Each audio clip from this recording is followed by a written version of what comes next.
Hey guys, so today I'll be talking to Eric, who is an ESTP, and I'm really excited for this because he's an SE dominant with NI inferior, and I'm an NI dominant with SE inferior.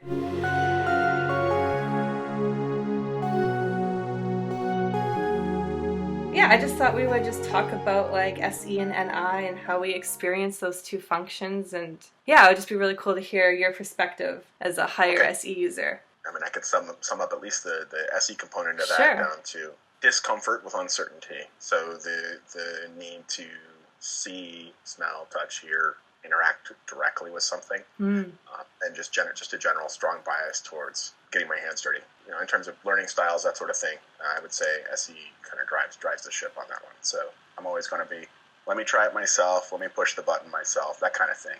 As far as the inferior SNI is concerned, I kind of feel like in some ways it also pushes SE in the sense that it's a desire, not a desire for NI or future thinking or future orientation or long-term reduction or abstraction, but it's really good at, like, at least for me, envisioning a little goal, a goal of some kind that I want to actualize right away. Like, there's no patience for what I'm imagining, if that makes much sense at all. Yeah, that makes a lot of sense. Yeah, because I guess dominant SE, it's like you need to interact with the world in order to like get your information from it, right? So with dominant and I can sit with my vision for probably like literally like years sometimes before like actually manifesting it. So I guess that would be the opposite. So you have like a very good relationship with the external world in that sense, right?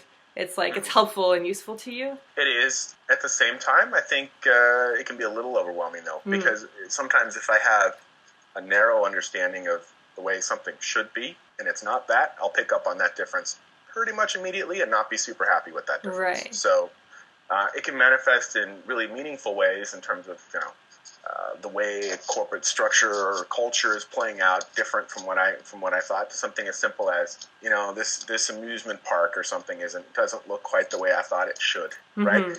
And I'm fixating on that difference as opposed to just kind of enjoying it for what it is. Interesting. So sometimes there's that. Yeah. Also, too, one of the things that kind of stands out is if I'm going to describe an event or something, I feel like there's a strong emphasis on the sensory component thereof. Like, I want to take somebody there, right? I mean, people used to get a kick out of my emails, because I do a lot of traveling for work. I'll be like, oh yeah, I walked into the building, there was this, strong smell of this, and this was going on, and blah, blah, blah, blah, blah, and I saw this and this and this, and it was lit up in this way. And for me, that was just, how I interpret the space and how I think other people are going to find aspects of that appealing. But it wasn't until I get the feedback from others and they say, wow, you like painted a picture of this place that I realized that in fact not everybody's really paying attention to that stuff. And so you would simply say that stuff tends to stand out, and I'm just constantly absorbing it. Even if I'm not consciously paying attention to it, I don't miss it. And would you say that's how your mind kind of works? Like when you are maybe describing something, do you tend to kind of incorporate like as much contextual data?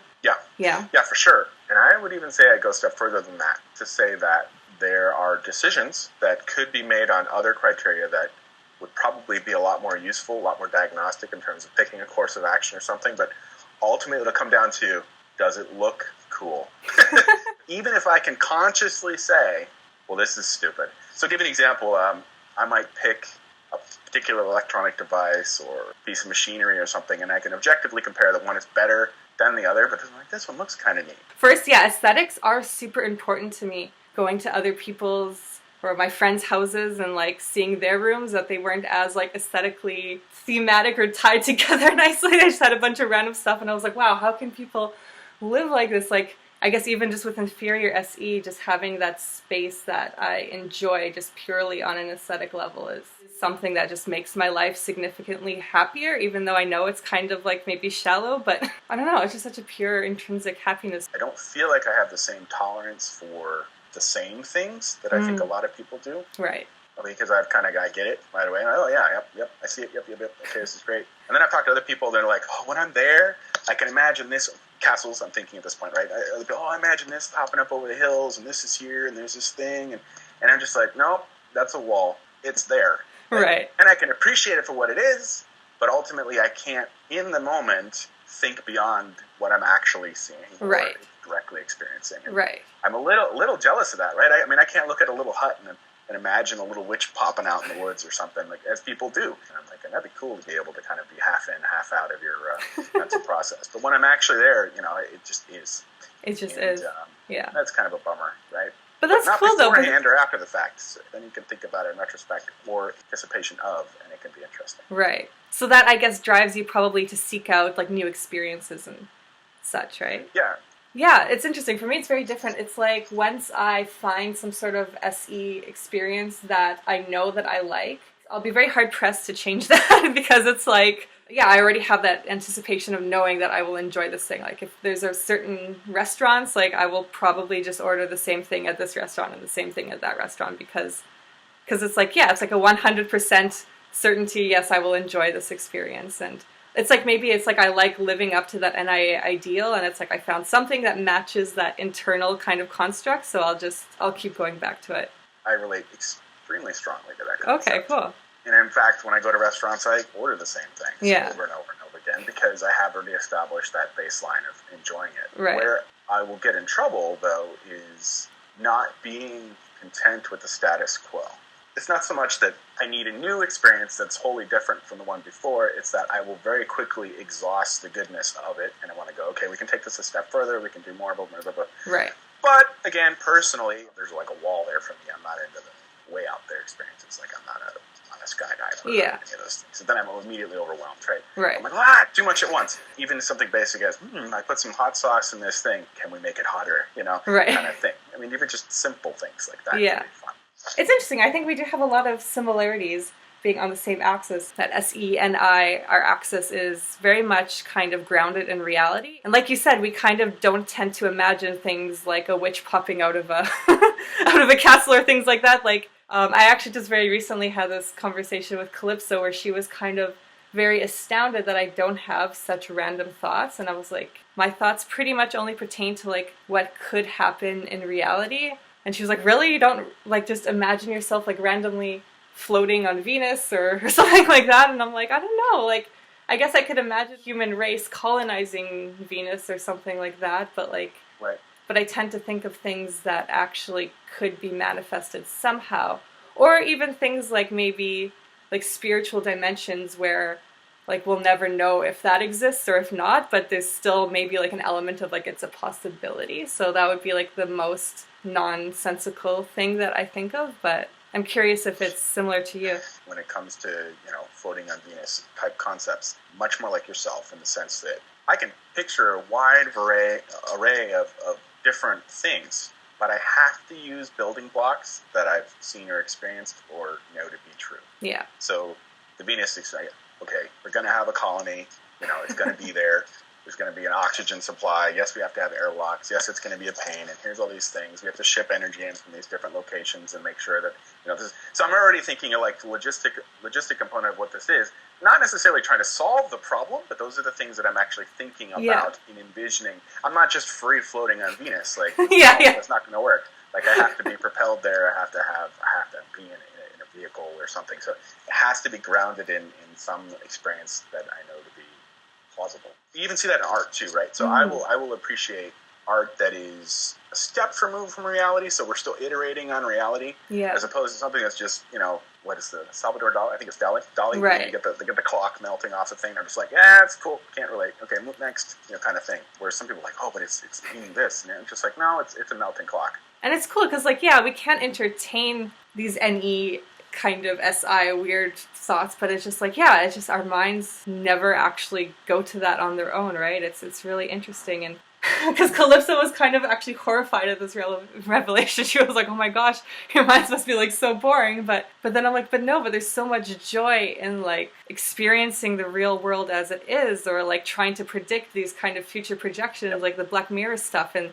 if there was all these other random thoughts, that would just cloud that, and that would kind of lose our grasp on like reality, or like our grasp on like being able to see these kind of cause-effect linkages and things like that. So there's two sides to it, and it's really cool to see the difference between them. Even if I know, like, I personally can't do it, I like the idea that it's possible. And so if it's just totally abstract building blocks, and I'm like, it loses something for me. Right. Like, it has to be plausible, Not only because those are the pieces I prefer to work with, but because I actually wanted to have the semblance of possibility. And Yeah. to me, that's so much more interesting than Yeah. just something that will probably never be because it's too far removed from reality. Yeah, exactly. That's the same thing for me. It's like the thought that this actually could happen, like maybe not in my lifetime, but maybe humans in another lifetime could be experiencing this like right here, right now. That is like, yeah, Yep. that's the coolest thing. Or even just in my lifetime, just to like have a goal and then be like, oh, that's so cool. This is like such an ideal of mine, but like I could actually plausibly get there. That is like, yeah, that brings so much joy to me. Actually, so you brought up goals, which is interesting. I feel like I set goals, but then here's the weird part. I surprise myself when I attain them. So it's almost like I can only recognize them in retrospect, where I look back and go, well, actually, I had set out to do this, but now I'm suddenly here. So I'm almost surprised by my own momentum, if that makes any sense. So anybody looked at that from the outside, they go, well, whose best friend are you to make this happen? I was like, no, actually, at every iteration, I've been going, okay, I'm here today. Where do I want to go? How do I get there? It's usually pretty tactical or short term, right? Within the next probably 6 months to a year, how do I pull that off? Looking back, I go, man, I hit everything I set out to do. And I'm almost surprised by the fact that occurred. My assumption is, being on the other side of this, you're able to not only look further out, but not be shocked by the fact you've reached where you wanted to be. Yeah, absolutely. No, I'm very envious that you can, you just have that SE momentum where you can just do things and then you're like, oh, cool, I'm here. Yeah, definitely. I think there's always that sense of like, yeah, what is the very long-term, stretch from here on out. And when I do meet it, I think I'm immediately aware of that because I have a tendency to live in those future projections more so than like, I guess, in the here and now. So sometimes I have arrived wherever it is that I think I should have been. And unfortunately, I'm already looking ahead and realizing that I made a decision about where I should be going and having missed out on what I already had, if that makes any sense. It's super vague. I'm trying to pin it down. No, I think I will be able to look back and go, wait, you know what? I should have just stayed put because at the end of the day, that was everything I wanted to be doing anyway. Well, why did I feel the need to keep pushing forward? Right. One last question. I'm just curious, Yep. Is SE, do you tend to see kind of like the connections between like contextual data as it's happening? Like if you're like observing a scene, can you be like, oh, okay, this factor is playing into what's happening and this factor is playing in and kind of making all these connections like in real time? To an upsetting level. Yeah? Okay, definitely. Cool. I have gone from organization to organization, even here where I kind of go, this is happening, this is happening, this is happening, this is happening, this is the general sense of things, these are things I'm picking up. Right. Yeah, it's going to get shut down or it's going to implode or there'll be some strategic change in direction where this thing's going to go away. And it's happened without fail every single time. and it's kind of like, okay, two things are at play here. Chance, yep. But then also, I've had people tell me, wait, you're picking all that up from this? I'm like, yeah, like, is no one else paying attention to this? Right. And I frequently have been labeled as the guy who says, the emperor has no clothes.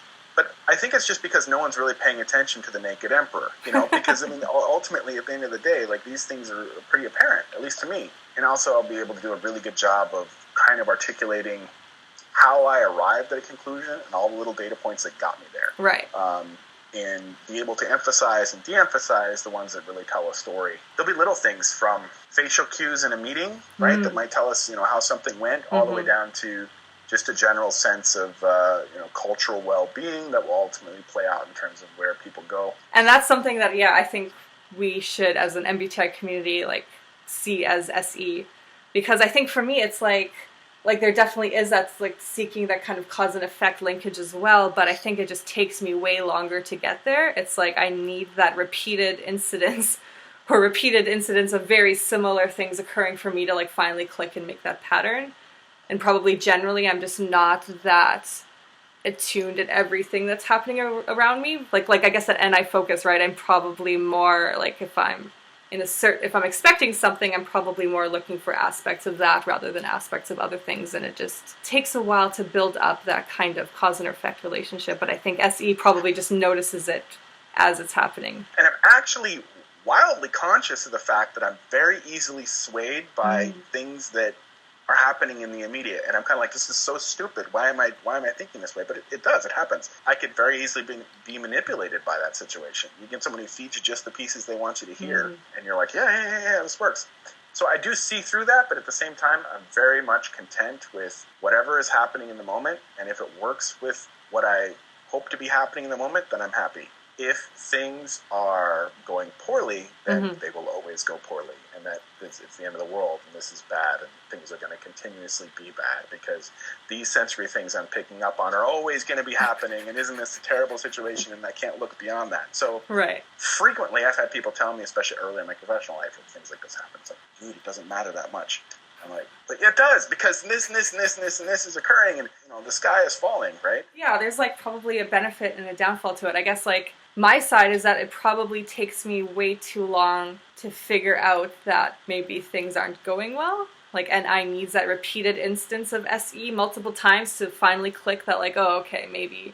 And I guess conversely with being happy too, like I need multiple instances of things going right before I'm like, oh, hey, this is good. I feel happy. So it's kind of, I guess it's a slower build. I mean, it's a preference, right? So at the end of the day, I mean, they're both happy, but I'm just like, oh, the sensory data is way more important than than the plan that I thought was going to happen, right? Where you're like, no, this is how it's going to go down, and you know what? We don't really need to be paying attention to this. Yeah. Like, I wish I could be as unfaltering as you probably are in the face of new information. I'm probably a bit more even keel when it comes to things, but then I'm probably way less reactive to something that needs to be changed. And then I tend to go down that hole way too far because it just clicks way too late. And then I can really dig myself into a deep hole where I'm like, oh crap, I was going down this one NI path and I completely didn't see it wasn't matching up to what was actually happening in reality until way too late. And now I really have to start from scratch. And well, see, now here's the difference. I have the opposite situation. Yeah. I have a very conscious sense that I don't commit to things long enough. If a project isn't going the way I want it to, kill the whole thing, start over, do something else. People are like, but it's only been a couple weeks. Like, nope, it's done. This isn't working. We're not getting the results we need today. Yeah. We must be doing something wrong. And so just this general impatience for letting the pieces fall into place. If they're not happening in the narrow little window I want them to happen, then I'm very willing to tear the whole thing down and start over. Yeah. I'm totally fine with that. Yeah, definitely. Tearing things down and starting over is probably a bit anxiety provoking for me. Too much uncertainty for me to deal with. Thank you. It was really cool to see how we are different in some ways, but then how some maybe preconceived notions about SE aren't necessarily true for you, and probably I would assume for a lot of other SE users too. So yeah, thank you so much for being on here, and it was great to clear up some of that stuff and hear your perspective as an ESTP. So thanks. It's really a pleasure. And to anyone else who's on the NISE axis, I'm curious what you guys think. And also you guys on the other perception axes, I'm curious what your thoughts are too. So feel free to chime in below. We offer typing services on objective measures at cognitive8.com. So if you're interested, you can check that out. And we also have a Patreon page where we share little random videos and other exclusive perks with you guys. So both of those will be linked below. And thanks so much for watching, guys. We'll see you next time.